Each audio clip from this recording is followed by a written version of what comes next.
It's been nearly 1 year since I started this series.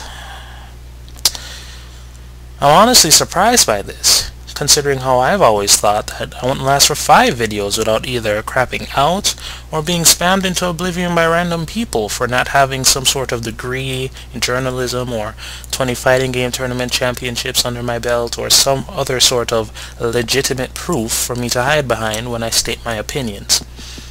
I'm also grateful that I've been able to do a little bit of good in the fighting game community.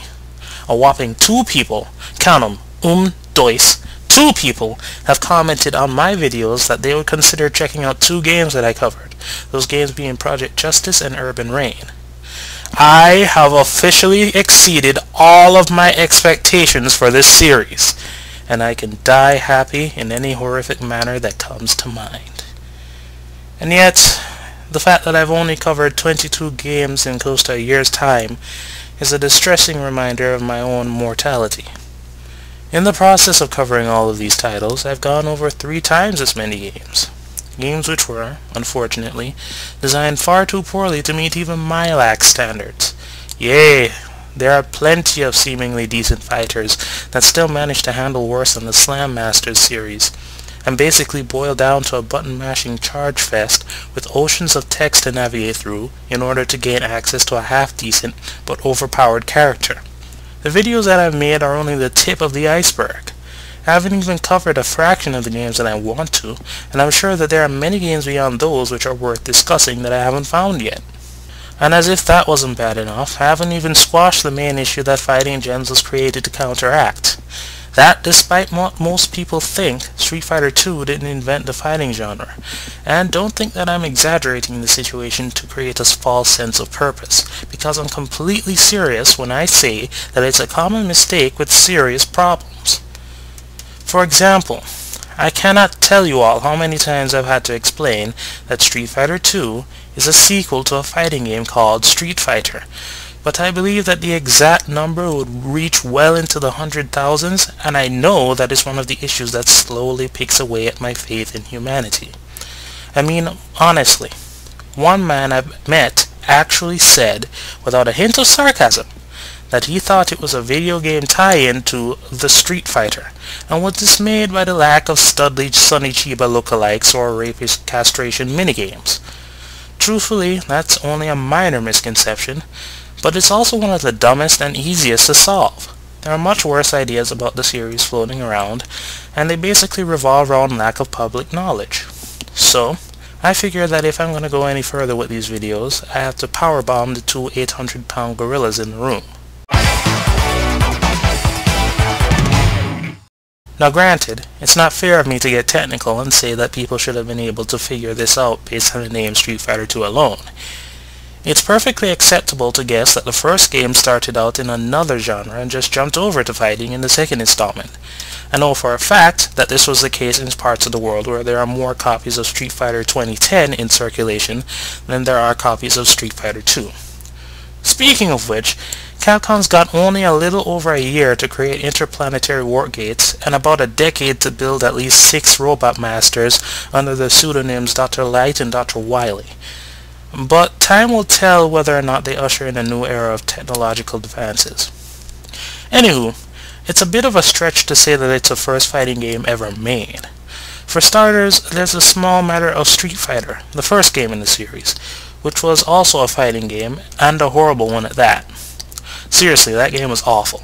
It had horrible hit detection and stiff, unwieldy controls, plus it was just a string of boss fights, which culminated in the start of the long-lasting but unsatisfactorily concluded Ryu-Sagat rivalry. So while it can be said that Capcom created the concept of the boss rush game and perfected it with Red Earth, they did not create the entire genre. There are many fighting games which were released before 1991. Some of the better known examples would be Yi Er Kung Fu, developed and released in 1985 by Imagine Entertainment and Konami, where a plucky young fighter named Oolong fought a group of martial arts masters who were pretty much on the same level as he was. And Karate Chap, developed by Techno's Japan Corporations and released in 1984, which featured authentic karate action.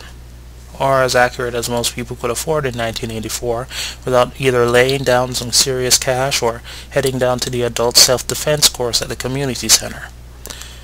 Most fighting game buffs would point out that the first fighter is a boxing game called Heavyweight Champ, released in 1976 by Sega for the arcades.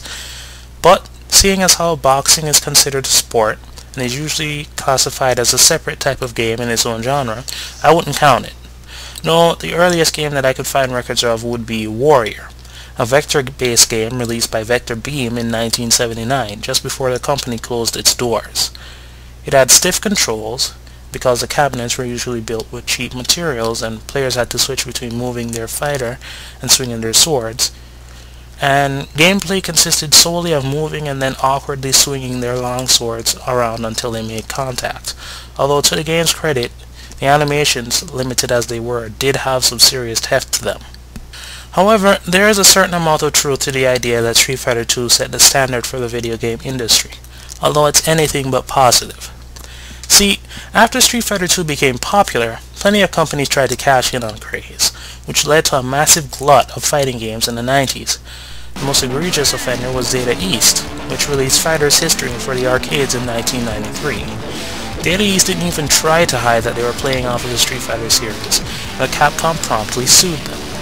Unfortunately, as Serlin would put it, they somehow lost the principle of copyright in the final case.